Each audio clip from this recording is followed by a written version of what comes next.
So Marcus, if we've seen anything in the last couple of months, whether we're talking about the markets, whether we're talking about climate change, whether we're talking about global security, one word keeps coming up over and over again, and that's uncertainty.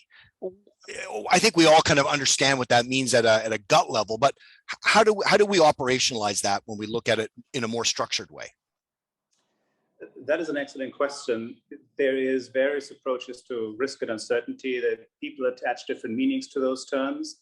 The real question, of course, if you are faced with it, is how do you measure it, and how certain can you be that you're measuring it correctly? So I think it goes to a lot of the issues that we're facing in modern society. To what extent can we measure risk, and by implication, to what extent can we anticipate the future? And if the last few weeks and months, and in fact years, have shown anything, is that despite all the technology, all the data, all the smart brains working on these issues, we keep running into very, very significant problems. So I think it's central, and understanding both the ontological and epistemological issues surrounding those concepts, I think, is crucial for any risk manager.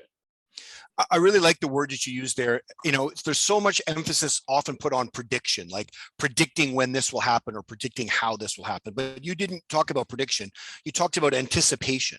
Can you maybe lean into that a little bit and explain how the course helps people anticipate uncertainty rather than focusing on predicting or forecasting? Right. So I think this is a very good point. I have worked in the financial industry for 20 years, used to work there. And a lot of the work is done around predictions, or about assuming that the future will be like the past. The reality is that we're pretty bad at predicting, particularly certain events, particularly events that have a huge impact. And so what is much more important in many ways is, first of all, come up with a range of scenarios, a range of potential outcomes.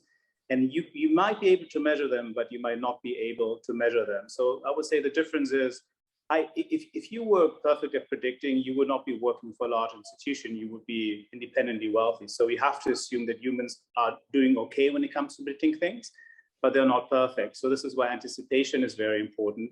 You prepare potentially for a variety of scenarios, and you position yourself in a way that allows you to, whatever it is you want to achieve, absorb the impact, make money out of it. So these two things really need to be differentiated and distinguished. Which leads to another question, which is, is this all really about math and measurement and formulas, or is there more to what you're going to cover in the course beyond just kind of, the calculus of it? I think it's both. I would say the emphasis is not on the quantitative side, so no one should feel scared. But I do want people to understand what underpins the notion of quantification of risk, because in order to understand the limits that come with the quantification, you need to understand what it is, how it comes about. You need to understand the different terms associated with risk and quantification. But a significant part is also just thinking in a very structured way about the future. And yes, you will be using the past, but you will be using it judiciously. So the short answer is we're doing a bit of both, but primarily also to compare the different approaches to managing risk and to anticipating the future. So what goes into managing the risk? I mean, understanding what's going to go on, you're going to have stop, go, invest, don't invest. That seems like a fairly easy way to look at it. But what do you mean by managing risk in that, beyond the simple binary choices? Yeah, so managing risk has different stages. And I probably should say that this course is partly a how-to course, but primarily it's a course that's supposed to get you to think about the different concepts and approaches, because you might be in a position where you will need to run risk organizations or advise them. So a how-to is simply not good enough. So to answer your question, it is a question of identifying the risks.